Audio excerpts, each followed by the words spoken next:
이야, 오늘 오프닝은 길게 끌 거 없습니다. 다른 유튜브 영상들에서도 보셨을 테지만 이번 썬더볼츠 확실히 최근 마블 작품들 중에서 가장 잘 나왔네요. 지난 캡틴 아메리카 4편을 아쉽게 본 저로서는 우려가 많았는데 이렇게 또 희망 회로가 타는구만. 오늘 영상은 어떻게 구성해볼까 하다가 웬만한 마블 팬분들이라면 개봉일에 보실 거고 또 수많은 리뷰 영상들에서 내용을 확인하셨을 거잖아요. 그래서 저도 우리 모두가 썬더볼츠를 봤다는 전제 하에 떠들어보는 수다 대잔치 컨셉으로 진행해 보겠습니다. 당연히 스포일러는 가득 담겨 있고요. 영화에 대한 주관적인 생각, 그리고 향후 어벤져스에 대한 이야기까지 떠들어 보겠습니다. 그럼 출발하시죠. 챕터 1까지는 스포일러 없어요. 챕터 제목 그대로입니다. 이번 영화를 다 보고 나서 느낀 감정, 마블 이걸 이렇게 살리네. 이게 참 재밌게 봤으면서도 찜찜한 게 결국 안도의 감정이 90% 이상 들었다는 거거든요. 옛날 마블이었다면 그래 재밌다 다음 작품으로 넘어가자 정도의 작품인데 지금 상황이 되니까 와 941생이다 이제 좀 숨통이 트인다 겨우 살았다 이런 느낌이었단 말이에요. 물론 그만큼 작품이 잘 뽑혔고 또 예전부터 잘해왔던 거 있잖아요. 다음 작품과의 연결고리, 그 기대감 이런 부분들을 잘 살린 것 같아서 꽤나 만족스러웠던 관람이었습니다. 물론 호불호 지점도 꽤나 있는 작품이었어요. 액션보다는 감정성과 드라마에 더 많은 초점이 맞춰져 있다 보니 사람에 따라선 지루하게 느낄 수도 있을 것 같았고요. 최대한 전작들을 보지 않아도 이해가 어렵지 않게 만들었지만 어쩔 수 없이 연결되는 감정선의 진입장벽 역시 느껴지는 작품이었습니다.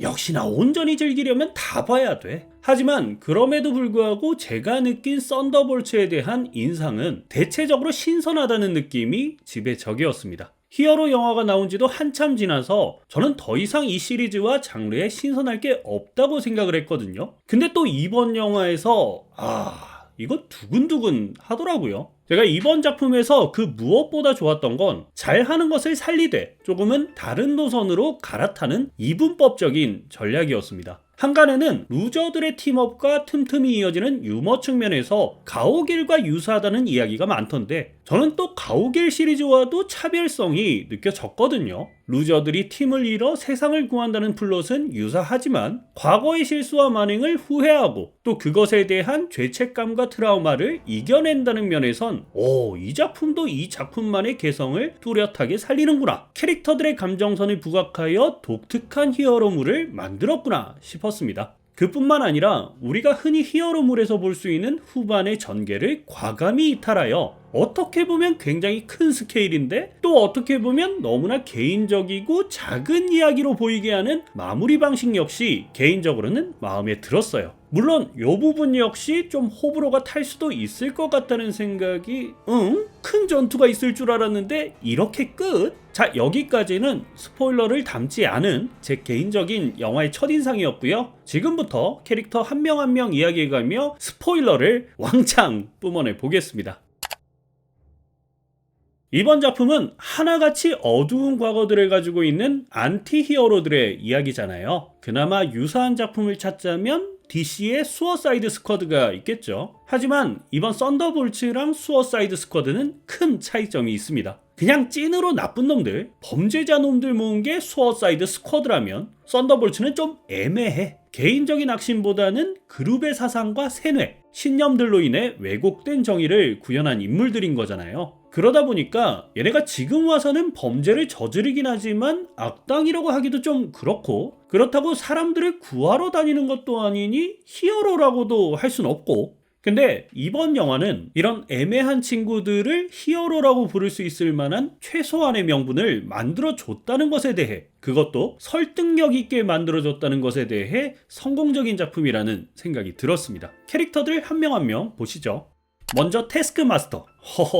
보신 분들은 깜짝 놀라셨죠? 저도 깜짝 놀랐습니다. 등장한 지 5분 만에 고스트의 총알 한 방으로 리타이어하는 비운의 캐릭터. 그래도 블랙 위도우에서 간지가 나긴 했는데 이렇게 빠르게 퇴장할 줄이야. 그래서 포스터에도 그렇게 쩌리처럼 꼽혀 있었던 거구나. 또르. 그래도 올가 쿠릴렌코 배우가 그대로 출연을 했던데 이 스케줄에 문제가 있었을까요? 지금 와서 생각해보니까 좀 작품 초반에 신선한 충격을 주고 싶었던 것도 있는 것 같고, 태스크마스터를 썬더볼츠에 넣어서 서사를 쌓는 게 어려웠을 거란 생각도 들었습니다. 다들 기구한 사연팔이에 최적화되어 있는데 얘는 그런 방향으로 가고자 하니 옐레나가 살짝 겹치기도 하고, 말도 잘 안 하는 캐릭터라 감성팔이도 어렵고, 뭐 정답은 그들만이 알고 있겠습니다만 근데 진짜 미안한데 그렇게 아쉽진 않더라.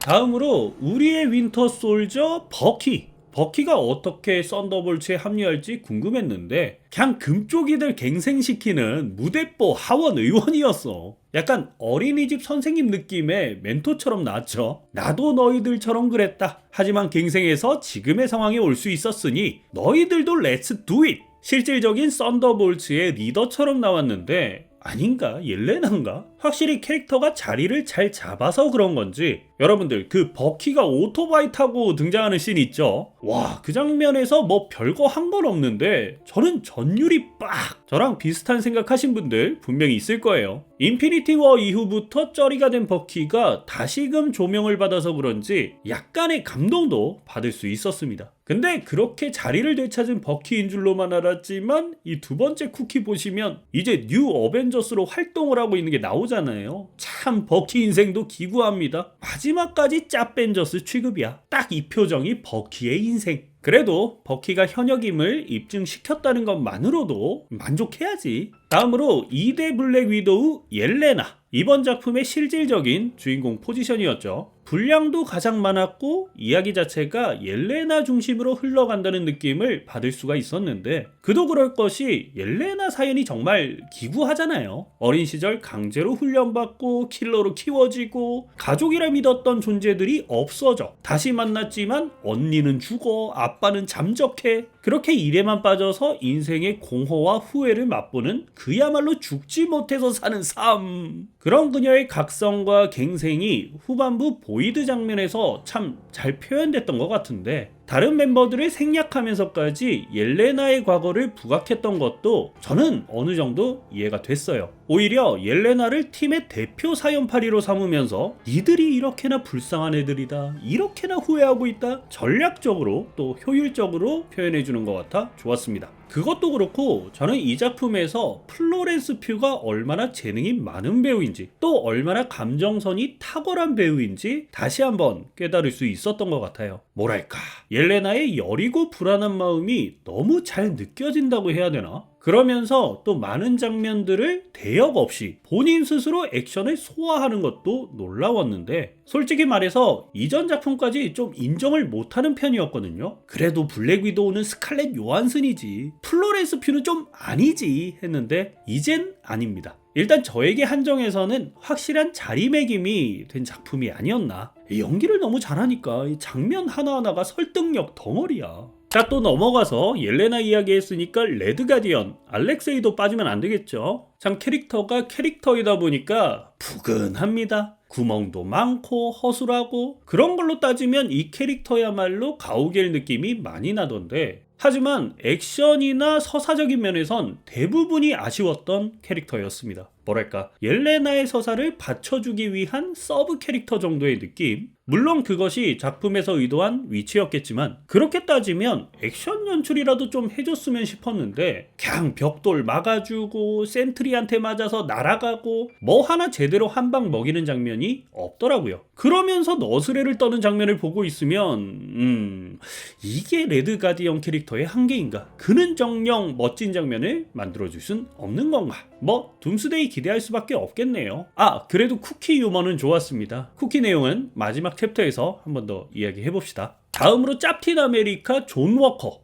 이 캐릭터 예전에 팔콘과 윈터 솔저에선 좀 별로였거든요. 근데 이번에 보니까 이상하게 짠내가 막 많이 나더만요. 여러분들도 보셨겠지만 피지컬도 그렇고 전략적인 전술도 그렇고 꽤나 쓸만한 모습을 보이면서 이래서 인성이 중요하다. 아무리 피지컬이 좋아도 정신머리가 중요하구나. 악플은 계속해서 달리지. 그런 모습을 보던 와이프도 참다 못해 애기 데리고 집 나가지. 그냥 말 그대로 루저 같기도 하고 시대가 낳은 괴물 같기도 하고 막판에는 방패까지 찌그러지는 모습을 보면서 몰라 그냥 좀 아린 느낌이 많이 드는 캐릭터였습니다. 뭐 지가 지복을 찬 거지만. 하지만 역시나 알렉세이처럼 액션도 그렇고 서사도 그렇고 분량은 아쉽더라고요. 그래도 충분히 자기 할 몫은 다한 것 같아서 패스. 제가 가장 아쉬웠던 캐릭터는 이 캐릭터입니다. 고스트. 다른 캐릭터들은 센트리와 접촉하면서 과거를 조금이라도 보여줬잖아요. 근데 이 캐릭터는 그런 게 전혀 없어. 알렉세이도 그건 없었구나. 근데 이렇게 되니까 캐릭터가 정말이지 밋밋했어요. 앤트맨과 와스프에서 치료를 받았고 그 작품 이후 어찌저찌 정부의 청부업자가 되었다는 느낌으로 표현이 되는데 그것 말고는 뭣도 없이 호의적인 자세로 도와주기만 하니까 유난히 소비적인 캐릭터로만 느껴졌습니다. 조금이라도 플래시백을 넣었다면 좀 평가가 달라졌을까 싶기도 하고 배우 이쁘다 느낌 빼면 남는 게 없어서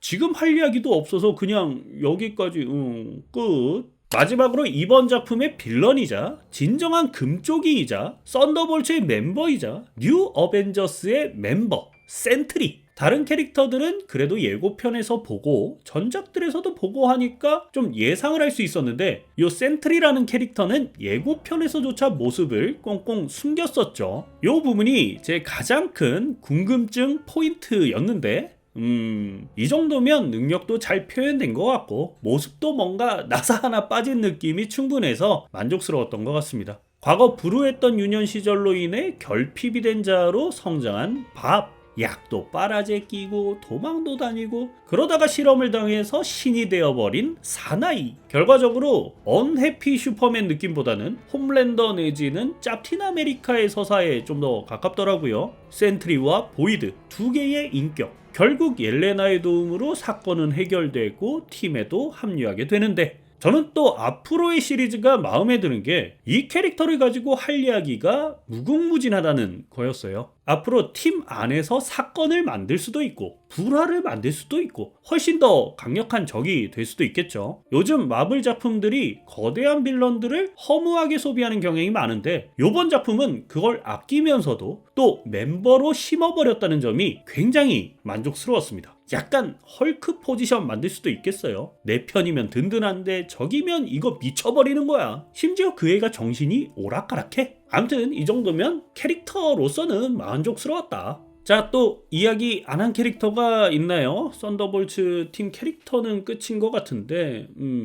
발렌티나 알레그라 드 폰테인. 딱 이름 길다. 이 캐릭터도 마냥 신념 있는 또레이로 만들지 않고 아주 슬쩍 과거의 사연을 보여줘서 그건 좀 좋았습니다. 아니 발렌티나도 보여줬는데 고스트는 자, 캐릭터 이야기는 여기까지 하고 작품의 결말과 쿠키에 대해 조금만 더 이야기해 보겠습니다.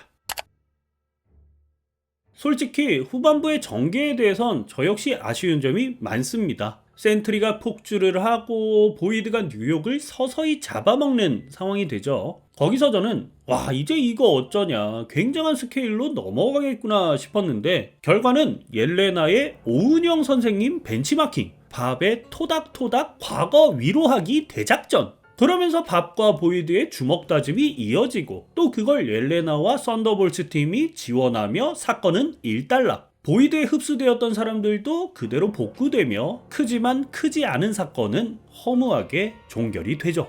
여기서 저처럼 큰 대결 혹은 큰 스케일의 장면을 기대하셨던 분들이라면 분명히 실망은 하셨을 거예요. 뭔가 두근두근 보고 있다가 픽 하고 식는 느낌. 그냥 이렇게 될 거였다면 보이드 속 세상을 좀 더 기괴하고 몽환적으로 보여준다든지 또 스케일을 키워서 보여줬다면 좀 낫지 않았을까. 그 있잖아요, 스파이더맨 파프롬 홈에서 미스테리오가 만들었던 세상이라든지 아니면 닥터 스트레인지 대혼돈의 멀티버스에 나왔던 기괴한 공간이라든지 뭐 지금 현재 버전도 막 엄청 별로다라는 건 아니지만 후반부에 좀 더 힘이 들어갔다면 아주 빨아제낄 수 있는 작품이 되지 않았을까. 뭐 암튼 그렇게 사건이 일단락이 되고 발렌티나를 붙잡으려던 순간 이어지는 썬더볼츠 팀의 언론 공식화 기자회견. 이들은 어벤져스의 빈 공간을 채워줄 새로운 히어로 집단 뉴 어벤져스입니다. 캬. 이건 저도 일부를 예상하긴 했습니다만 제목 있죠. 썬더볼츠 제목 위에 별표. 이걸 에스터리스크라고 하는데 보통 주석을 나타낼 때 쓰거나 수정을 해야 할 때 쓰는 기호란 말이에요. 이게 또 분명히 막판에 팀명이 바뀌겠구나 생각을 했는데 그게 뉴 어벤져스일 줄은 꿈에도 예상을 못했습니다. 그러면서 딱 영화가 끝나고 엔딩 크레딧이 올라가는데 그 장면에서도 막 이 팀에 대한 찬반 여론이 신문이나 인터넷 기사로 막 떠다녀요. 얘네가 어벤져스냐? 우린 인정할 수 없다. 짭벤져스. 뭐 근데 어떡합니까? 국가에서 지정을 했는데 활동은 해야지. 그리고 나오는 첫 번째 쿠키. 뭐 이건 큰 의미는 없는데 뉴 어벤져스가 된 알렉세이가 마트 시리얼에 박힌 자신의 모습을 보며 자랑하는 모습이죠.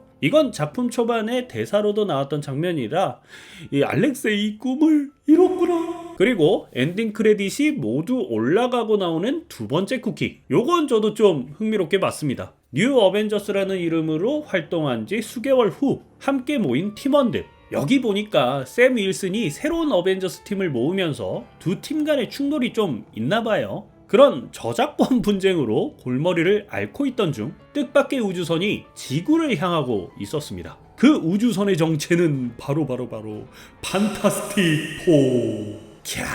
캬, 이거 또 어떻게 연결을 하려고, 또 어떻게 합류시켜가지고 둠스데이 카드 꺼내려고. 이 장면을 보면서 저는 확실히 판타스틱 4가 기대되기 시작했습니다. 아마도 판타스틱 4의 이야기는 그들이 시공간을 거슬러 지구로 향해 오고 있는 이유를 설명하게 되겠죠. 참 이걸 어떻게 엮는지가 관건이 되겠네. 자, 이제 여기까지 이야기하고 마무리해서 이야기 조금만 더 하고 끝내겠습니다. 그래도 다시 한번 심폐소생에 성공한 마블의 작품 썬더볼츠. 다양한 평가가 갈릴지언정 개인적으로는 재밌게 볼 수 있었던 영화입니다. 얼마 전 둠스데이 캐스팅이 공개가 됐잖아요. 거기서 썬더볼츠 멤버들 이름 전부 나올 때 얘네로 뭐 할 얘기가 있겠어 했었는데 이젠 좀 기대가 됩니다. 오히려 이들이 둠스데이에선 어떤 이야기를 보여줄 수 있을지 흥분이 되는 정도인데 혹시 이번 작품도 별로일 거야 예상을 하고 리뷰를 끝까지 봐주신 분들이라면 이번 작품은 한번 보시는 것도 좋지 않을까 조심스레 추천을 드려봅니다. 뭐 요거 보고도 별로다 하시면 이제 마블은 빠이빠이 하는 걸로. 아무튼 저는 주말쯤에서 2회차도 달릴 거니까요. 다음 주 초쯤에서 요 영화로 유튜브 라이브 한번 진행해 보도록 하겠습니다. 그때 또 새롭게 드는 생각이나 재밌는 이슈 있으면 그런 이야기 이어나가면 좋겠네요. 그때 많이들 놀러오세요. 오늘 영상은 여기까지입니다. 영상 도움이 되셨거나 즐거우셨다면 구독과 좋아요 한 번씩 부탁드리고요. 저는 또 새로운 영상으로 돌아오겠습니다. 감사합니다. 근데 진짜 다시 생각해봐도 태스크마스터 분량은 눈물이 난다. 정말 없겠지만 혹여나 그 캐릭터 팬분들이나 기대하셨던 분들은 멘붕일 거 아니야. 픽하고 죽어버려.